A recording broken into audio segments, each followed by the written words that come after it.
No, no, you stand. Yeah. Let's see if we like this one or not. Okay, what you think? Maybe you want to rearrange yourselves. Okay. Yeah. Okay. The other kids are here somewhere. Somewhere. Okay. Somewhere.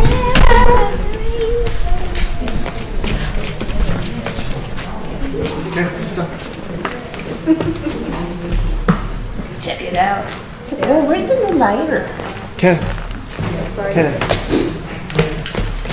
The new lighter. Yeah, so slide the big thing up. Those little round buttons.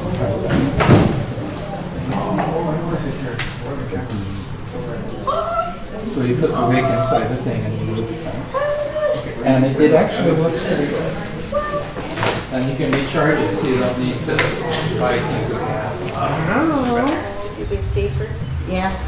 Candle on now? Put it, I don't want to put all the candles. You know, every time I waste candles, I don't want to lick the bottom.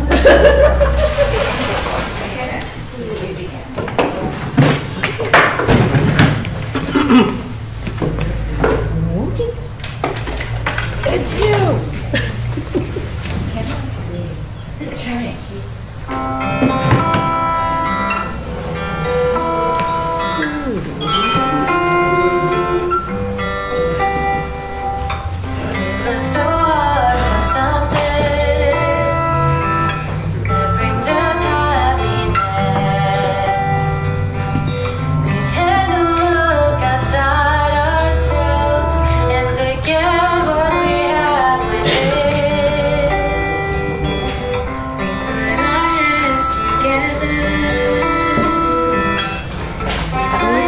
Just stop right there. I'll take a picture of you.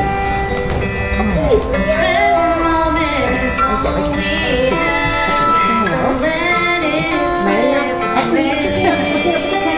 Right there, right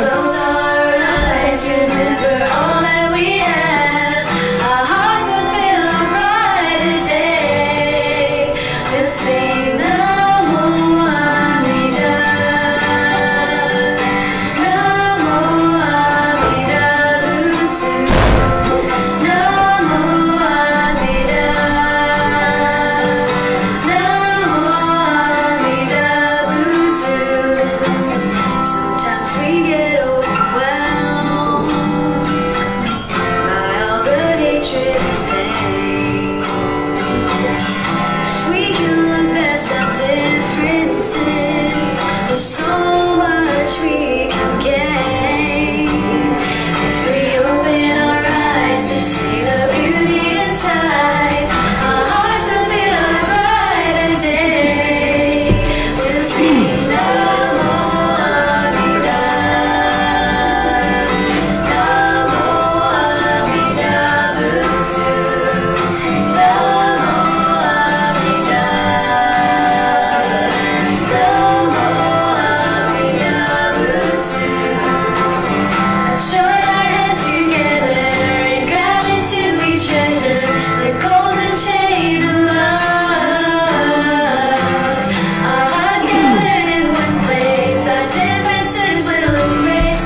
Good morning. Good morning.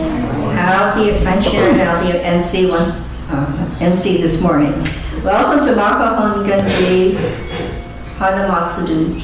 Hanamatsuri service. Sorry. Before we begin our service, we'd like to acknowledge some friends who have joined us this morning. We have Lynn Sakamura, niece of Ralph Sakamura, born in the Clear Land on April 6, 2024. And we have Chad Sakamura, who's a member of Kahalun Honganji. And all the way from Molokai, we have Talia, Allison and Mike's granddaughter. All right. So, Everybody? did we get everybody? Anybody else? Okay. And thank you, Wesley, for hitting the concha. All right. Please stand if you're able, and let us begin the service singing the Danati Sarana together in both Pali and English.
Okay, thank you. Please be seated.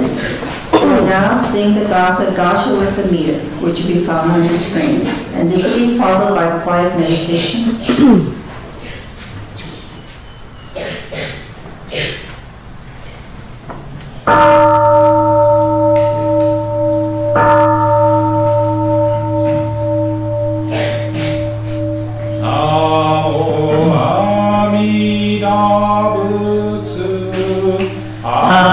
Recite Amida's name with deep joy and gratitude.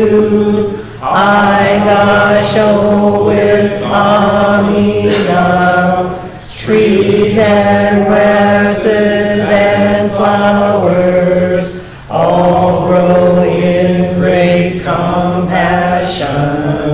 This light shines throughout the world. I gasho with Amida. Flowers bloom and flowers fall. From the seed sprout new flowers. This is the truth unchanging. I gasho with Amida. Springtime brings the happy birds. Their songs all praise Amida. I join them in Nembutsu. I gasho with Amida. When I call Amida's name, it's Amida calling me. my voice are one. I gasho with Amida. When I'm lonely, I recite Namo Amida Butsu. Then I feel great compassion. I gasho with Amida. Nembutsu in work and play. Every day with Amida. Every moment filled with light. I gasho with Amida. Remember the golden chain. Kindness to all living things. I will follow this teaching. I gasho with Amida. In the clear bright morning sun. In the fading light of day. In the darkness of the night. I gasho with Amida. Namo Amida Butsu. I live in great compassion. This great power guides my life. I gasho with Amida.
Let's sit together quietly for a few moments.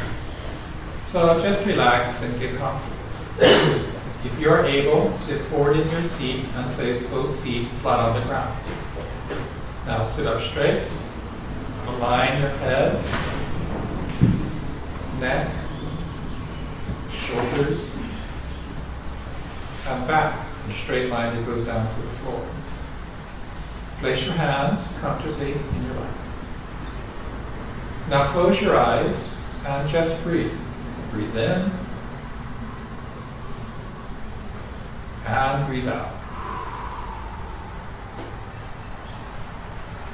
Breathe in and breathe out. As you breathe in, you'll feel energy filling your body. And as you breathe out, any stress or worries in your mind just fade away. Just breathe.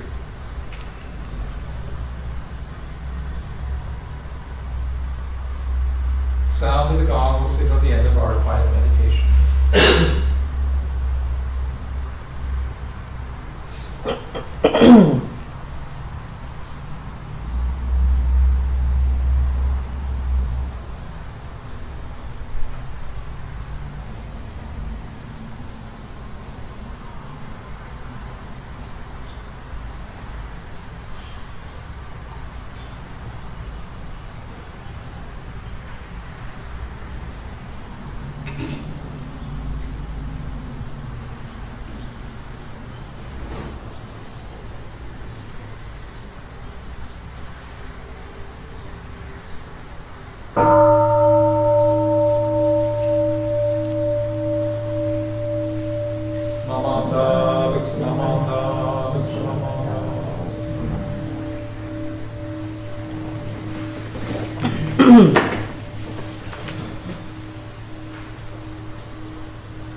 Well, before we continue, I'd like to acknowledge Jamie.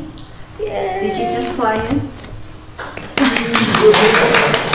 The tech person? Did you just fly in this morning? No. Oh, okay.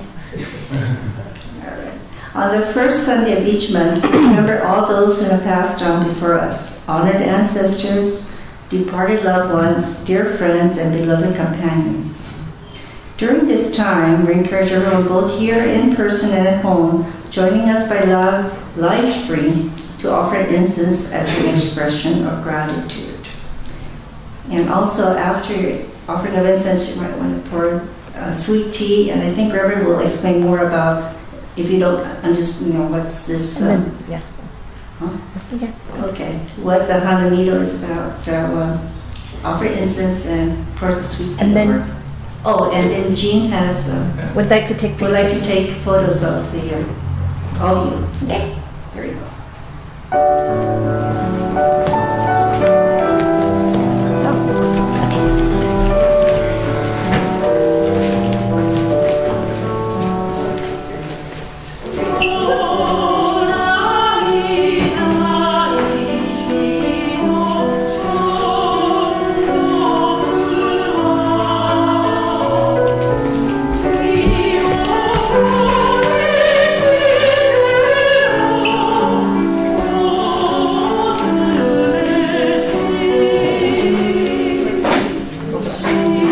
There's a cut on this one. Right.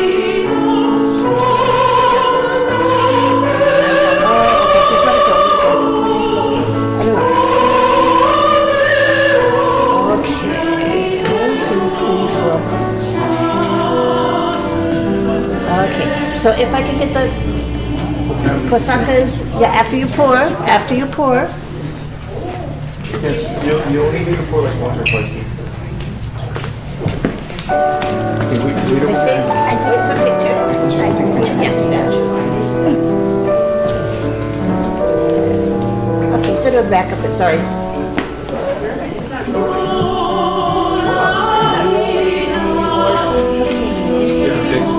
Can't see them, yeah, I thought. Maybe I can get to come back after the service. Yeah, maybe. Yeah, after service, yeah. After service. For a big group after service. Okay.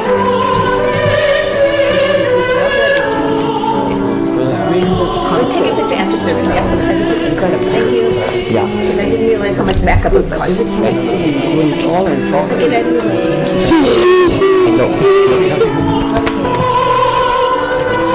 I'll take a real picture after.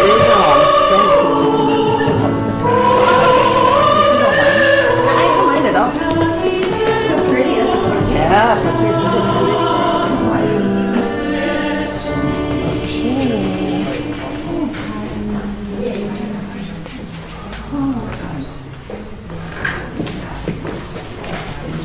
If you could see him right there. Thank you. Oops. Thank you. Okay, got it. Got it. Thank you. You're welcome. Appreciate that. I just forgot my Hey, pen. this one, right? Yeah, good. Right, if you can stand there.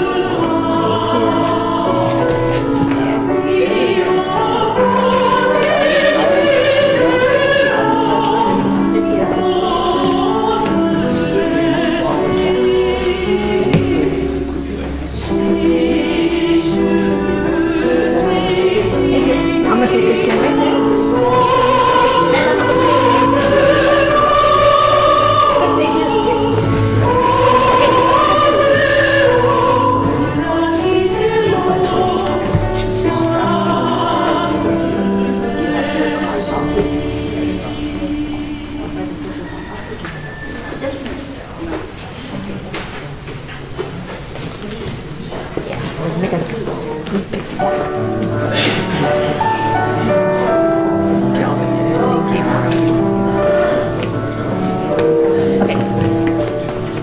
Okay, okay. A little bit over that way, a little bit over that way.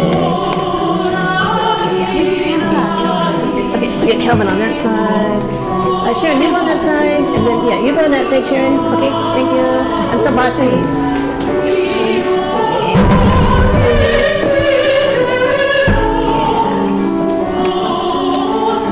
Good, like it. You're welcome. Okay. Try to hold things up. Only once a year.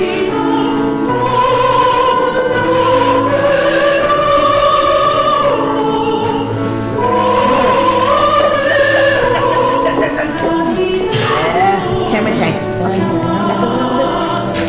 That's good. Good, thank you.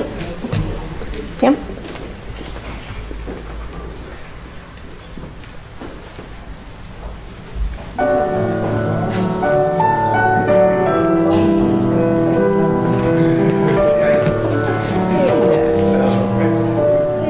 Very nice. Thank you. Okay.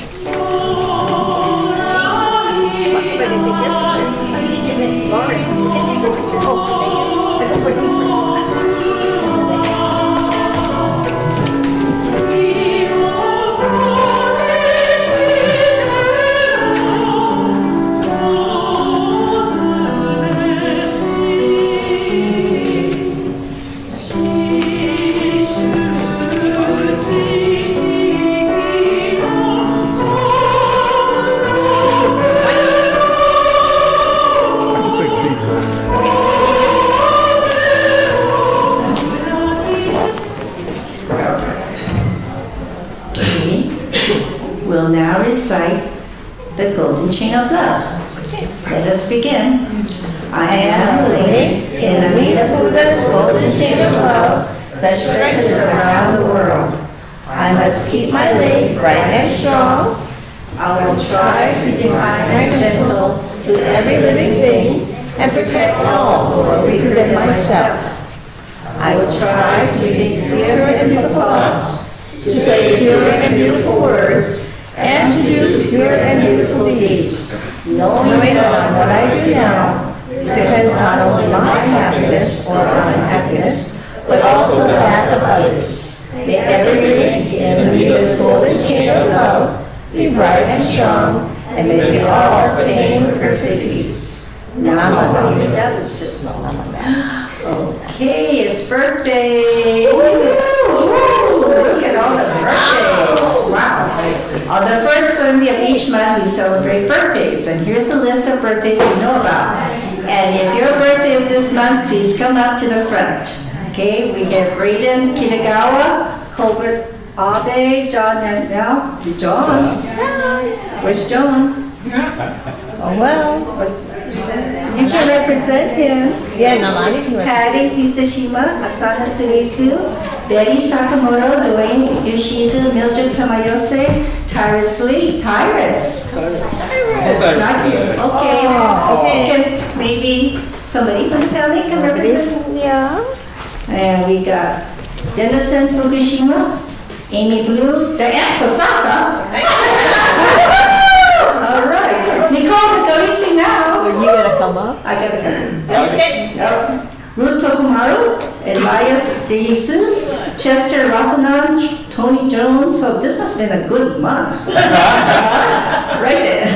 Robin Yoshioka, Gabe Sabanga, Quentin Uradomo, Hedy Sentani, Jane Lochner, Mialani Nako, Tadashi Sakamoto, and anybody else? Talia! Come on, yes, Talia! And Mommy's birthday too. Close enough. Come on, Talia. Okay. All right, anybody? Come up. Okay. I think it's always Kenda's birthday. Yeah, for sure.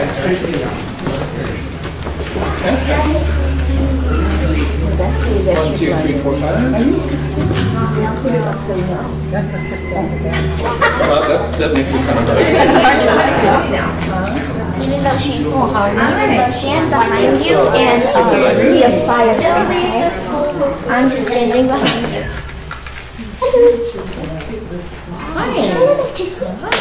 Yep. It's electrical. We're back in the 22nd century. And you can charge it up by USB. Actually, we can't be in the 22nd century. Why? Why? Because it's not that yet. Oh. Are you sure? Yes, I'm positive. Okay, I'll bet you, let's see. I'll bet you a good Buddhist name. How's that? Lauren. What are we in now? We're in the 21st century? Yep. Something. Yeah, I don't want to get burned. Ooh, electricity. Can you help us out with cupcakes? I'm going to put it in the cup. Electricity, Daddy. I like the lighters better. I do. Yeah, you got to get it just right, yeah. Yeah, my hands aren't as steady as they used to be. I feel like, why is it vibrating so much? Well, there's no open flame, so it's quite cool.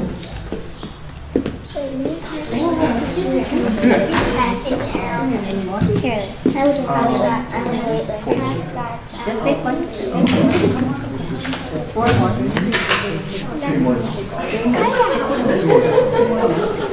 It's a sister. I don't need one, thank you. Okay, no fire, okay? And one for Sharon. Oh, okay. Okay. Okay. Come, Kenneth. You're in charge of Kenneth. Okay. You blow it. Ready. Happy birthday to you. Happy birthday to you. Happy birthday, everybody, friends. Happy birthday to you. Okay. Make a wish and blow out the candles.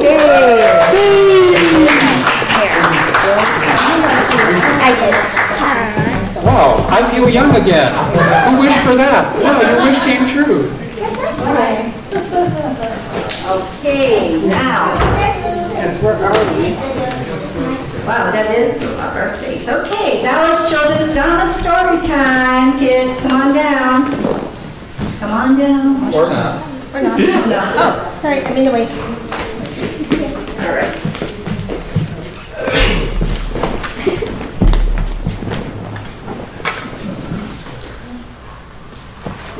Good morning.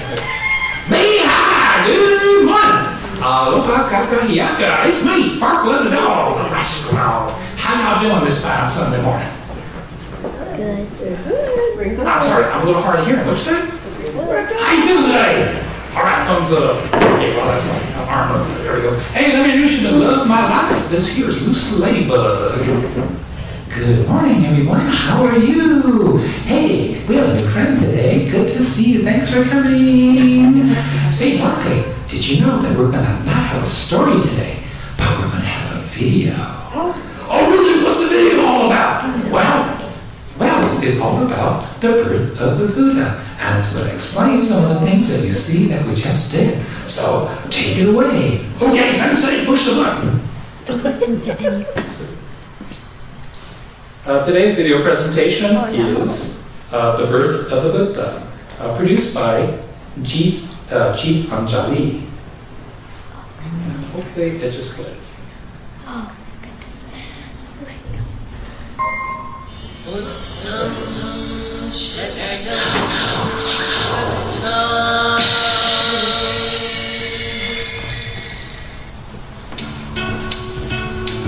A long time back, some 2,600 years ago, to give you an idea, there was a kingdom in North India called Kapilavastu. It was this kingdom that gave us the Buddha, the illumined one, who played a key part in changing the world's perception of life and its problems. King Shuddhodana, who belonged to Sakya clan, ruled the kingdom. Mahamaya was his queen.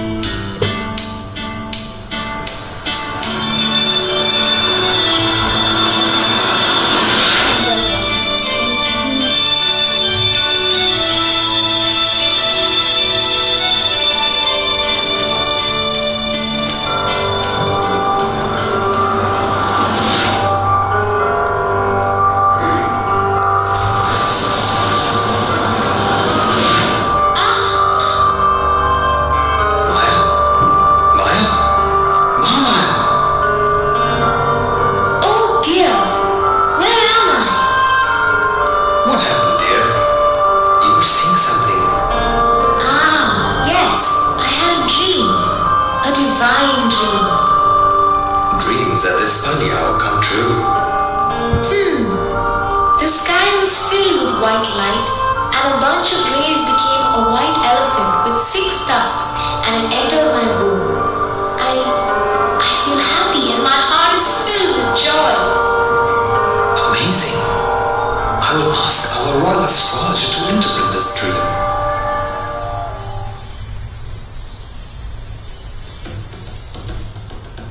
King, I have interpreted our queen's dream. This kingdom is going to have a great prince.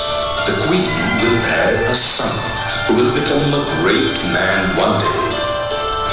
The whole world will be benefited by the prince.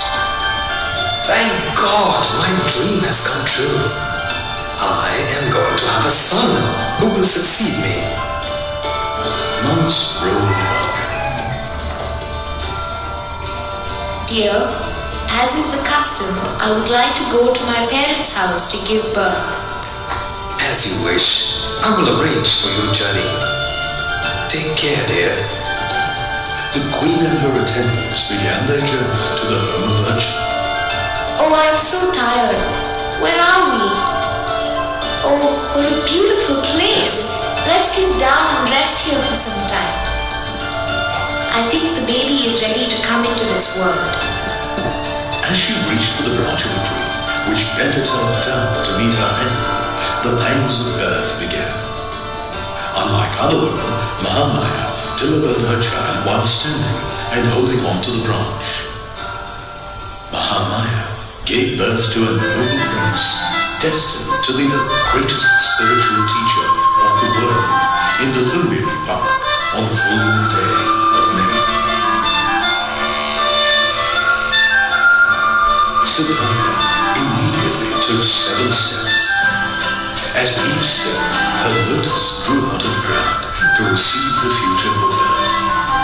The infant arose, pointing one finger to the heavens and one to the earth, declaring, In the heavens and on the earth, I have the most venerable teacher of gods and men. This is my last birth on this earth. The attendants were astonished and were filled with wonder by the child's beauty. Oh, what a serene face! Let's go back to Kapilavastu. The king will be longing to see his son. Mahamaya returned with her son to Kapilavastu. The news about the birth of the prince spread everywhere.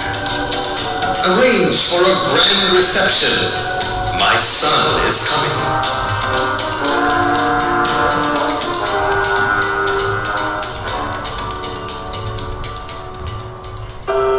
Dear, look at our son. Beautiful. Welcome home, my son. Let's go in. Dear, we need to give him a name. Yeah, I'm thinking of it. Name? Siddharth. How is the name? Siddharth. Siddharth, a lovely name. It means wish fulfilled. Okay, now let him sleep now, dear. Next day, the ceremony took place in a grand way. Meantime, a great sage, Asita, who had given up worldly pleasures, heard about the birth of Siddhartha. Let me visit the child.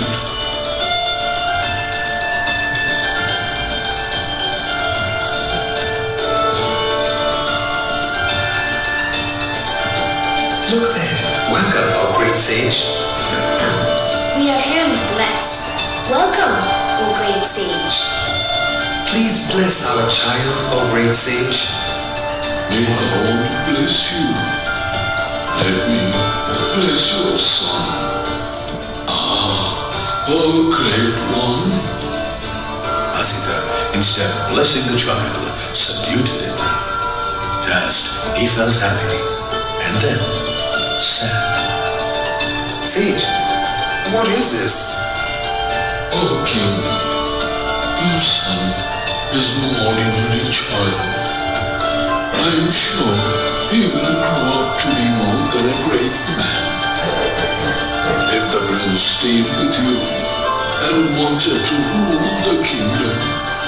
He would become the greatest king ever. He would rule a huge kingdom, and his people would have peace and much joy. But if he made the decision not to become a king, his future would be even greater. He will become a great teacher who would show the people the way to live with their hearts filled with love and peace. Thank you. But why were you first happy and then sad? I was happy because he would become a great teacher. And sad, I would not be alive to benefit from his superior wisdom. I will take leave now, King. I want my son to be a great ruler and not a teacher. The beloved queen died 7 days after giving birth to her child. Her younger sister, Mahabhadapati, who was also married to the king, adopted the child and took good care of him.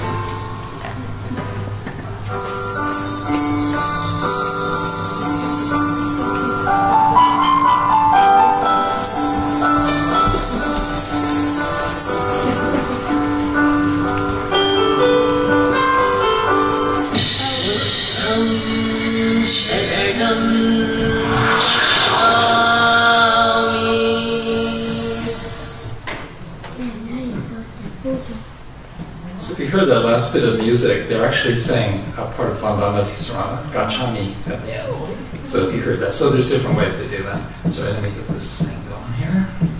It's not cooperating. Okay. Change slide. Dude, wait, wasn't that a great story? Yep. Yeah, hey, Charlie, what part do you like? Yeah, me too. I don't know. Yeah, so the most strange stories. But hey, Sensei, I'm going to ask you a couple questions here. So, what's up with pouring tea on the baby? Well, this version of the story doesn't actually tell it, but in other versions of the story, when the baby is born, the baby who will become Buddha is born, the skies opened up and pure rain fell from the sky. So, if you were in India a long time ago, water was the most precious thing that you could get.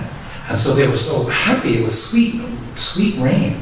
When this goes to China, the story goes to China, it becomes sweet tea.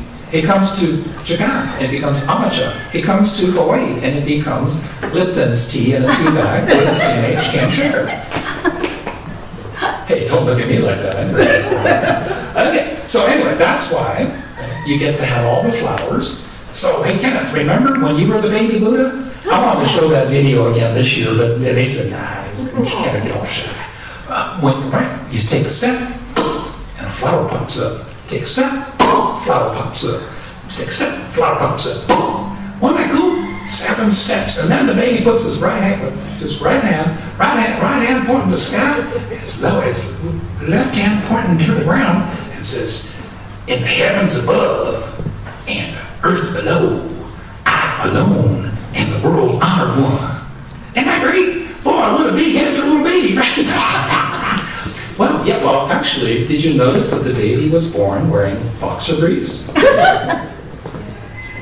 Well, Sensei, actually, I didn't notice that. That's kind of weird. You notice stuff like that. Okay, boys, just calm down. So, let's see where we go. Flowers, tea, incense. It's also said when the baby who becomes the Buddha was born, that clouds of purple incense perfumed the whole place, the whole park. Did you know that you can actually go to Lumbini's garden? It's in Nepal. It's a beautiful, beautiful garden. It's absolutely huge, absolutely huge. What else is there? Yeah, so incense and flowers and the gift of light. So it was illuminated with light. Hey, Sensei, can I ask you a kind of a rascally question? Sure, go ahead. So there's the Shakyamuni Buddha and there's Amida Buddha. Are you telling me there's more than one Buddha? That's right, Barclay. There's 84,000 different paths to the Dharma and 84,000 different Buddhas, 84,000 manifestations of the truth. Well, I don't know, that's a big number. What does that mean? It means everybody's different and there's a path for you. So the trick is you just have to find it. Well, that's okay. I think I'll just be a rascal. How's that? Well, you can do that if you like. Okay, so anyway, well, you can tell Sensei didn't write a script this morning, just kind of making it up as he goes. So what do you say we just fade to black right here? Fade to black. Sensei, you forgot something. Oh, really? That's right, sorry. I can't change the slides. Be good! But not too much. Okay, thank you guys. We have Dharma school today. Before the Dharma school kids leave, can you go and stand in front of the Hanamino? And Jean would like to have a photo of you. Including Talia. Okay, on either side. Okay. Sensei, Sensei can be in the picture too. With Sarah and Wesley. Yeah. Just for the picture. Kenneth, face me, okay? Yeah, okay. Go, wait, Auntie Jean. Okay, stop, coming. Wesley. Jump in. Wesley and Sierra. Okay, Wesley, Sierra, okay. There they are. No. Okay, holding still now. Thank you.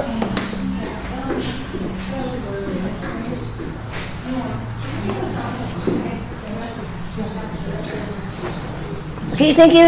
Okay.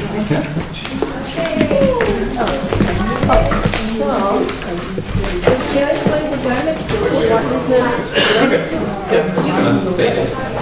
You do it. I do it. You do it. Okay, so the children 11 and under, please proceed to the social hall.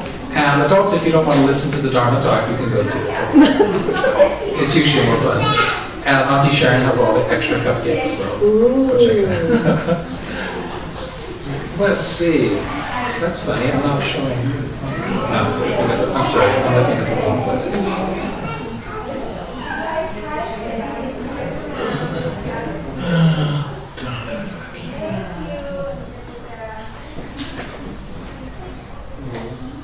Okay, technology is really not cooperating this morning. Can you advance one slide?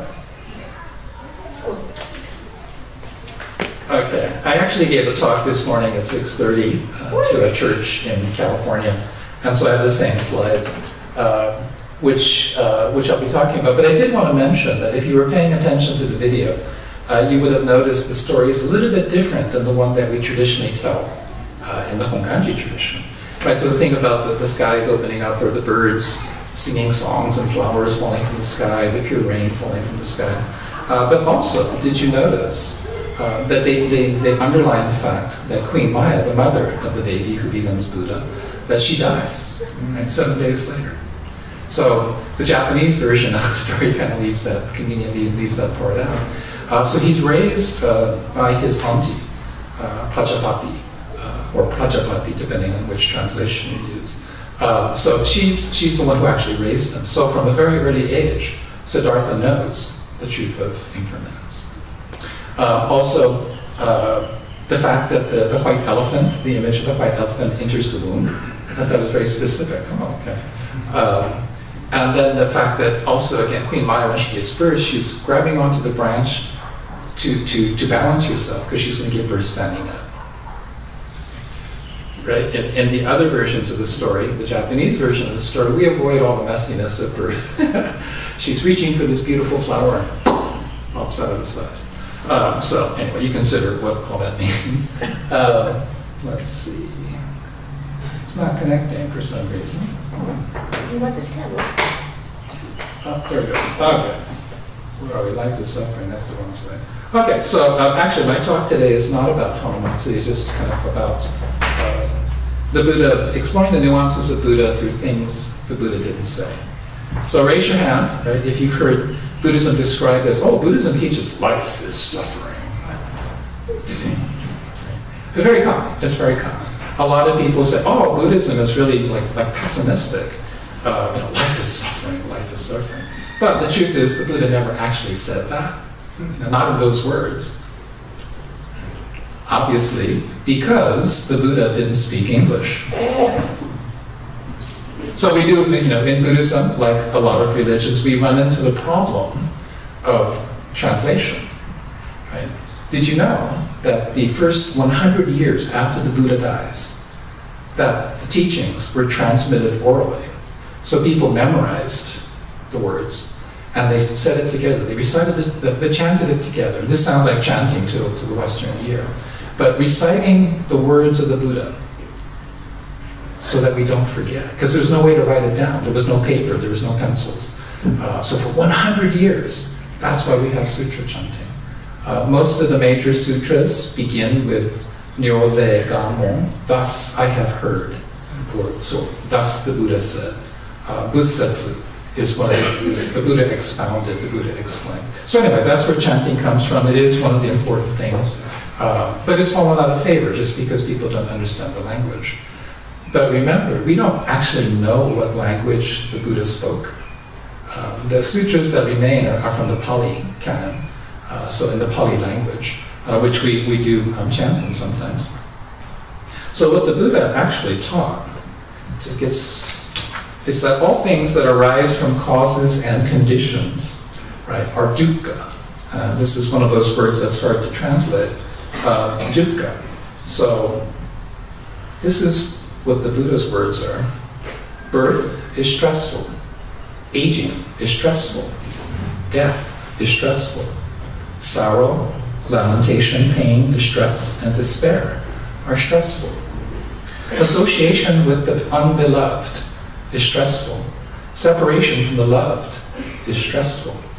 Not getting what is wanted is stressful.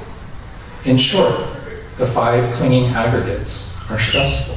And this is a translation of the words of the Buddha, Gautama Buddha, and the Samyutta Nikaya, the group discourses of the Buddha. This is verse 56.11.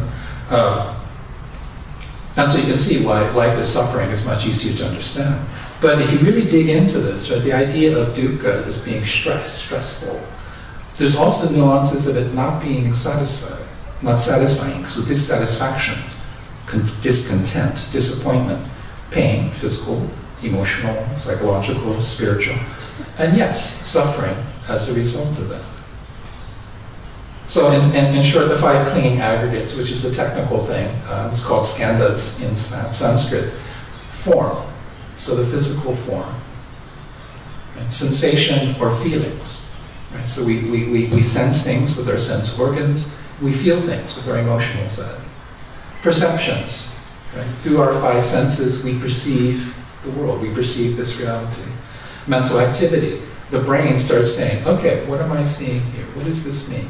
Starts forming concepts, conceptualizing, conceiving things. And then there's consciousness. There's this awareness of self. So these are the 5 clinging aggregates. These are the 5 things that arise from causes and conditions that we cling to as human beings. So in the Theravada tradition, suffering arises when one identifies with. So you identify with this feeling of happiness. And you identify with the form. Well, when I was 36, my face didn't look like this. Perceptions, right? The way we perceive things. I think it's going to rain. And somebody else might say, no, it's not going to rain. Right? Based on my experience and that person's experience. Which is all different. All different. Mental activity. Right? This the ability of the mind to conceive of things. If you think of conceptualization, it's about putting it into words. So words are the idea. Words are the idea. Mahayana tradition, excuse me, asserts that the nature of all of these aggregates, these things that we cling to, are empty. They're intrinsically empty of independent existence. So again, dukkha can mean a lot of things. Dissatisfaction, discontent, disappointment, pain, disconnection, depression, anxiety, addiction. These are all forms of suffering. Well, think of it this way, right? Because we're born from a mother and a father. Well, raise your hand if you weren't born from a mother and a father. It's possible, I suppose. Right? And they are also a product of mothers and fathers. And those mothers and fathers are also products of mothers and fathers. They do a piece of paper and pass it on there. I'm sorry. It's in the back. But there's a poem which basically says, if you think about it, going back, I have mom and dad. Going back one more generation, there's grandma and grandpa on both sides, there's 4. You go 10 generations, it's 1,024 people. You go back 20 generations, 1 million people. To get to Kerry, 1 million people have to fall in love, get married, make babies, right? And it keeps going and going. And 1 million people leads to me. You're supposed to laugh, that's my cue face. But think about that, right? 1 million people to get to Kerry, to get to me. And yet I think of me as being the exception, as being special. Okay. Yeah, so the truth of human existence, birth, aging, decay, death, right? You were born human. As time goes by, your body and your mind age. Constant changing, the truth of impermanence. Right? Eventually, your body and mind decay. So you might start experiencing mild cognitive impairment, early onset of dementia. Your body, I mean, I can tell you that my fingers don't move like they used to. My neck is always hurting for some strange reason. When I stand up, when I sit down, I make these funny, loud noises. Like my niece in Los Angeles says, "Oh, you're making old people noises." It was actually part of their wedding vows. They said, "Well, we're going to be making old people noises together." And I think, well, that's me, right?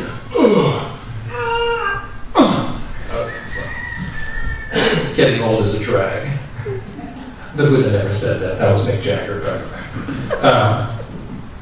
Inevitably, we reach the end of life. So there's no exceptions to this truth of human existence. So it is that way. If you think of Buddhism, oh, life is suffering. Yikes. Okay. But what did the Buddha really teach? The Buddha really taught the nuance that life, human life by definition, comes with stress. Comes with dissatisfaction, comes with discontent, because we're clinging to these things which are not real. The image of me at age 36, that's not going to come back. So that form, right, that is, it's actually empty. So the way I look now at age 63, hey, looking pretty good, all things considered. Again, but this is form. It's not real, it's constantly changing. So if I get attached to this, if I want to look like this until I die, it's not going to happen. And that gap between what I want and reality as it is, that's what causes stress.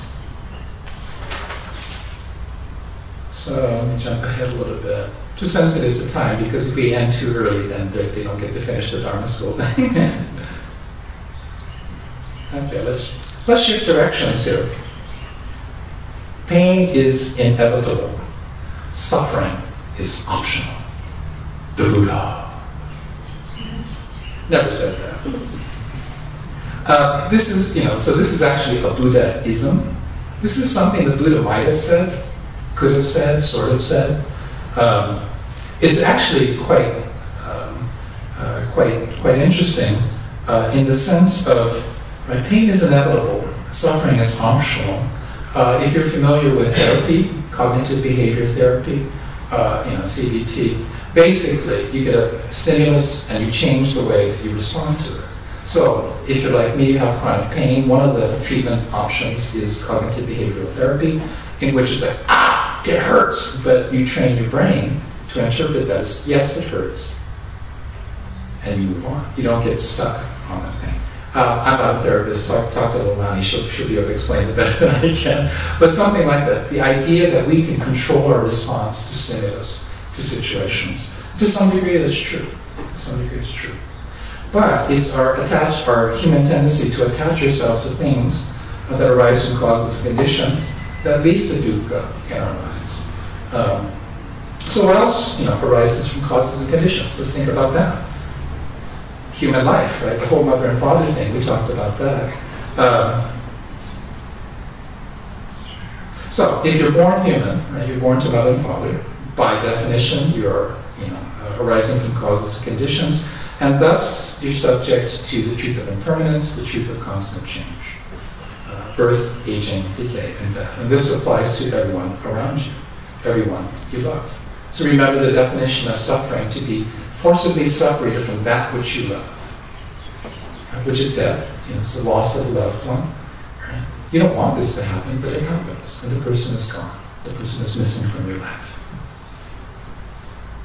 So there's no exceptions to this truth, and that's why, right? But at the same time, we want to deny this to ourselves, and that's why we spend billions of dollars on new products that will make us look young, or products that will make us look less old, depending on how you want to do it. Cosmetic surgeries. Did you know that Americans spend billions of dollars on cosmetic surgeries? Well, and actually, if you have too much money, if you have billions and billions of dollars, you're spending your money on life-extending technology. Life-extending technologies? Yikes. I mean, to some degree, it's possible, of course. But go back in the day, say, let's drink the blood of virgins. That's what vampires do. They get to live forever. And all of this is just to deny this reality as it is, that the born human, the body's going to age. Your face is going to get lines. If you live in Maui, particularly, just the sun destroys your skin over time. So we're college-educated people. We understand intellectually the truth of human existence. Right? Born human, our bodies and minds will age, decay, and reach end of life. And yet we continue to deny it. So this attachment to the idea of, to use a brand name, Forever 21. As an ex-copywriter, I can tell you, oh, that's absolutely brilliant. Brand promise. If you wear this fashion, if you style your hair, this way using new and improved products, if you use Botox or get plastic surgeries, work out twice a day, drink 8 gallons of water a day, eat right or eat not at all, you fast intermittently, you plunge yourself into cold water, ice water, or you sit in a hot sauna, or you sunbathe, or whatever it is. All of these things we do in pursuit of Forever 21. Forever 21. If you get stuck on that, you spend a lot of money doing that. How about the American dream? How about the American dream? It's all about success and wealth, happiness. Right? But think about it. Success also arises from causes and conditions. Thus it's impermanent, thus it's insubstantial, and ultimately not satisfying. So having achieved the promotion or title, yes, I'm finally Chief Executive Officer, you want more. You want more. If you make $1 million, you want more. You want more. If you inherit, $100 million, you become so terrified of making the wrong investment decisions or not making it bigger, et cetera, et cetera, et cetera. You have a different set of problems. And all of these things, again, arising from causes and conditions, we think it's real, we attach ourselves to it, we identify with that, and oops, the truth of impermanence comes, and the result is dukkha, the result is stress. Or maybe you've actually planned and executed a financial strategy and you're actually financially independent and secure in retirement, right? And you're actually enjoying your golden years. Hey, it's great. And then you die. How about wealth? The American dream is about having more money than the other guy and ensuring that he, she, they know that I have more money than they do. So having achieved great wealth, or having received great wealth, do you want more or do you want less? We want more and more and more and more, so we'll spend time and energy, even in retirement, spending time and energy chasing dreams of getting rich. We spend, advertising makes you worry about, am I going to run out of money? Do I have enough money in my retirement account? Gee, can I afford long-term care? Now we also, if you watch the news, you got to be worried about getting scammed or cheated. You got to be worried about someone stealing your money, stealing your identity, or paying too much in taxes. If you get really, really wealthy, you start worrying about paying too much in taxes, and then you die. Happiness also arises from causes and conditions. Do you know anybody who's constantly happy? Constantly happy, right? totally content with their life just as it is. They want nothing more. There's no more wishing, you know, nothing missing from their lives. They're just happy all the time. Have you met somebody like that? If you do, a lot of times we think they're kind of like, you know, crazy. Because happiness arises from causeless conditions, and thus is impermanent, lacking substance, and ultimately fades away. Happiness, of course, is a feeling and an emotion. So again, one of the skandhas, it's one of the things we cling to. I remember the happiest time in my life. We hold on to it so tight. Sometimes we miss the opportunity to create new moments of happiness. Again, because it's a feeling and an emotion. And if you identify with that, or you attach yourself to that, things change. And that gap causes suffering. So happiness itself is fleeting and transient. And then you die. So seen from this perspective, we begin to understand why chasing the American dream, right, when the dream is actually empty, it's devoid of substance. The American dream itself is dukkha. And then, just to shift direction a little bit, there are Buddha-isms, right, that are actually based on Buddhist insights and ideas, but it's not a direct quote of the Buddha. So this one is a good one. Right? The trouble is, you think you have time. As a former copyright, say, this is much, much better than that whole long thing the Buddha said. Right? But for profit, the problem is social media websites and what we call influencers, they're producing this constant stream of Buddha-isms. You know, so little tidbits of wisdom based on Buddhist ideas, but they rewrite the words, they attribute the quote to the Buddha, very authoritative, and you put an image of the Buddha. Make a poster out of it because it gives it that authoritative thing. So this is actually quite profound, but the Buddha never actually said that. So there's a whole other category that comes from the teachings of the Buddha, the Orange Book. We have them in the lobby there, right there. I don't have one up here. But there's a lot of things that have been taken out of this book. So for example, this one, thousands of candles can be lit from a single candle, and the life of a candle will not be shortened. Happiness never decreases from being shared. The Buddha never said that. But again, we can certainly agree that, that's actually quite brilliant, that's quite insightful, quite profound. Quite profound. But again, the Buddha didn't say that. But so these websites and these influencers, right, they put the Buddha to give it more authority. You put a picture of the Buddha to give it more authority. And if you're lucky, millions of people download it, and suddenly, the websites are paying you money to do this stuff. And you become the meme factory. It gets really weird when they start using the same quote and attributing it to different people. So how about this one? 1,000 candles can be lit by one candle. However, the life of the original candle is not shortened in the least. The 14th Dalai Lama never said that. 1,000 candles can be lighted from the flame of one candle, and the life of the candle will not be shortened. Happiness can be spread without diminishing that of yourself. Mahatma Gandhi never said that. And very similarly, again, coming from the teachings of the Buddha, everything changes. Nothing remains without change. The Buddha never said that. The Buddha said something like that, taught that. It's actually a very good interpretation of it. The full quotation from the book is this. It is the everlasting and unchanging rule of this world that everything is created by a series of causes and conditions, and everything disappears by the same rule.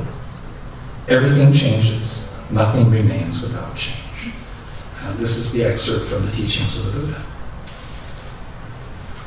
So again, this is all very true. So it's actually quite profound. But the Buddha didn't actually say that. If you actually dig into the actual code, it actually exists. But it's really complicated and really technical, so that's why you're not going to see it on the poster. Okay, I'm going to wrap this up with this one. Now this one is both funny and offensive at the same time. Right? So it says, let that stuff go. Okay, and I think you can imagine the 4-letter word that's underneath the 5 letters that say stuff. So let that stuff go. I guess you guys are old enough to know those words, right? The Buddha never actually said that, right? I mean, it's actually not a bad description of the approaches to letting go of attachments.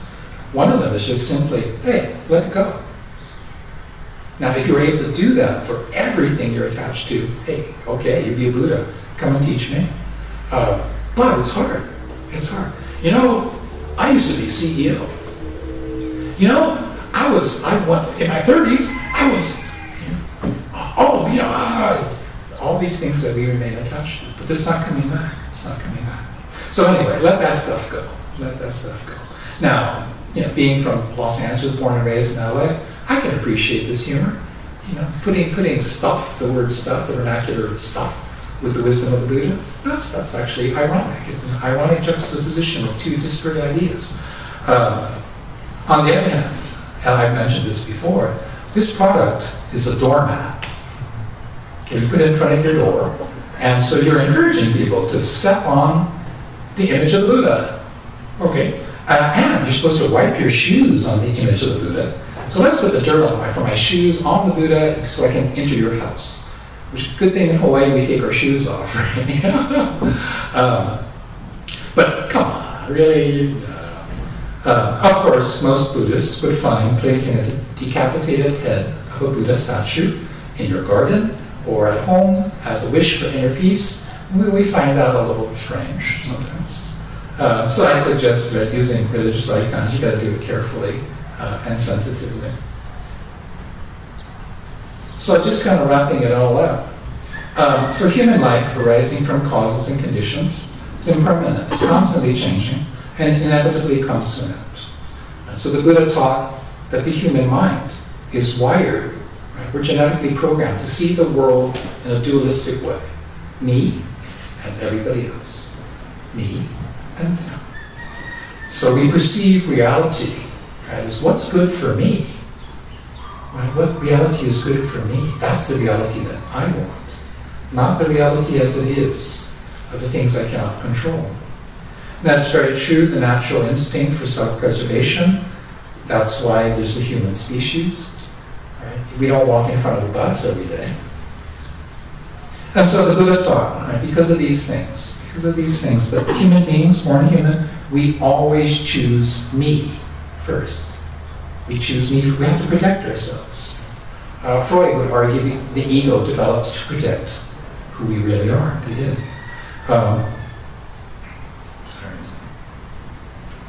So we delude ourselves into thinking the world revolves around me. Right? This unrepeatable life, it's all about me. It's all about Carrie. Right? But the very idea of me is demonstrably false. Because the self, what we think of as the self, is constantly changing. It's lacking in substance, it's actually empty. And it's limited by the human mind and the human body. So arising from causes and conditions, me, what I think of as me, is empty, the truth of non-self, which is hard to accept. Because I cling to this delusion that I'm not going to get old, I'm not going to get sick, I'm never going to die. But I know it's inevitable. And this creates stress, it creates unhappiness, it creates discontent.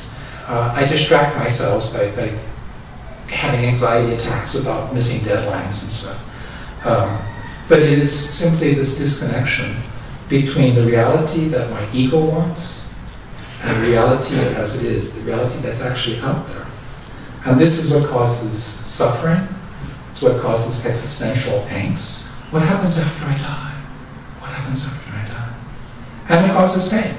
Emotional pain, physical pain, psychological pain, spiritual pain. It causes the modern things, in modern times we call it depression, anxiety, addictions. So a Buddhist is one who has awakened to reality as it is free from the bondage of the self-centered ego, extinguishes the flames of self-centered craving and desires, the passions that blind us to reality as it is. So Buddhism is based on insights and ideas of the historical Buddha, Gautama Siddhartha, who lived about 2,600 years ago, and the many paths and practices that developed after that. So each of these, the Buddha never said that, quotes. It actually captures an idea or teaching, or rewrites the words of Buddhism in English, which provides access to an aspect of the teachings. But I would encourage you to be careful on social media, because hopefully, as I've demonstrated, you're going to encounter a lot of, the Buddha never actually said that stuff out there. And if you're thinking of designing a doormat, don't put the Buddha's face on it, please. Mahalo for listening this morning, and may your day be filled with aloha. No. So that did go a little long, didn't it? Well, thank you, Sensei, for your Dharma talk. Thank you, Sensei, for your Dharma talk. Because there's an echo. Okay. Please rise if you are able, and let's sing on Nok-san, which will be shown on the screen, or on page 35 of the Red Service book.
And please remain standing and let's sing the Nenbutsu.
But with a foolish being, full of blind passions, in this fleeting world, this burning house, all matters without exception are empty and false, totally without truth and sincerity. The Nenbutsu alone is true and real. The words of Shinran Shonin, Namo Amida Butsu.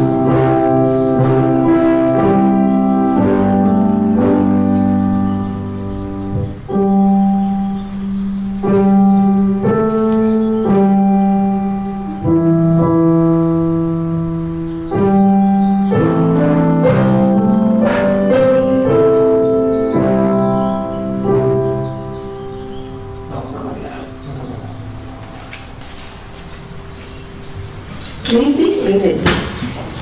Reverend Carey will now lead us in gratitude meditation.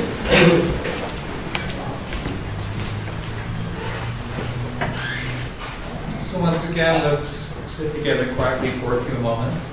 So just relax, get comfortable, sit up straight, align head, neck, shoulders, and back. A straight line that goes down to the floor. Place your hands comfortably in your lap.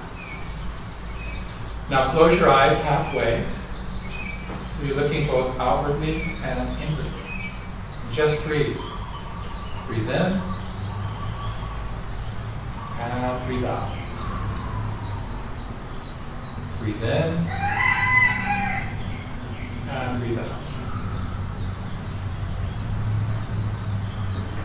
breathe in, think of something for which you're grateful. And as you breathe out, just say mahalo.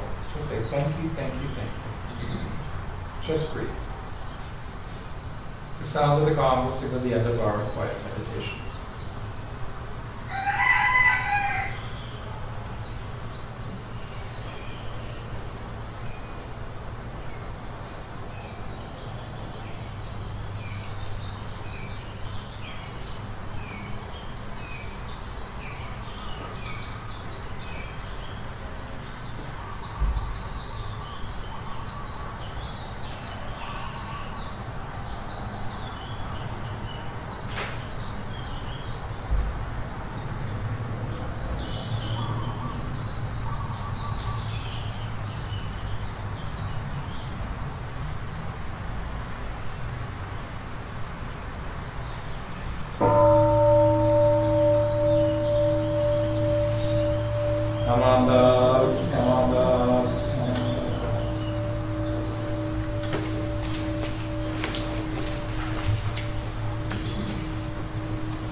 Thank you very much for joining our Dharma Family Service today, and may your day be filled with aloha.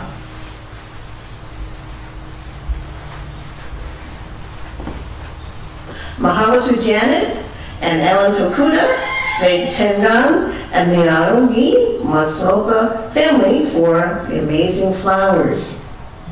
Mahalo to Sharon Nagoshi and Mimi-tan for creating spectacular Hanamido flower palettes for this year's Hanamatsuri. Beautiful. Are there any announcements today? I have a couple. Oops, wrong slide. Next week, as a Dharma Family Service, I'm also going to be having an open house for scouts who are interested in Metta and Sangha awards. So I'll be publishing that out for the scouts and just say come, and I'll give you orientation to the Metta and Sangha awards, and hopefully funny kick that off. April 28th is the BWA sponsored Neshini and Kokushini Day. I've asked 3 people; they're not available as guest speakers, so I'll keep asking. That's right. And then so this what next Saturday? Next Saturday. Yeah, April 27th is the annual BWA luncheon. Any bus can pick us up at 10 o'clock. Don't be late. Columbarium's always open. Any other announcements?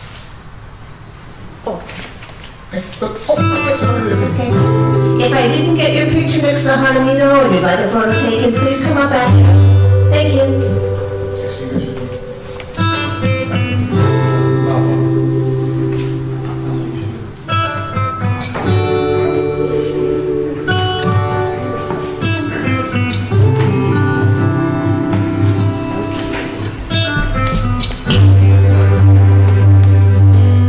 One on each side, maybe, yeah? Come on. One on each side. Very nice. Okay, can I get a shaka?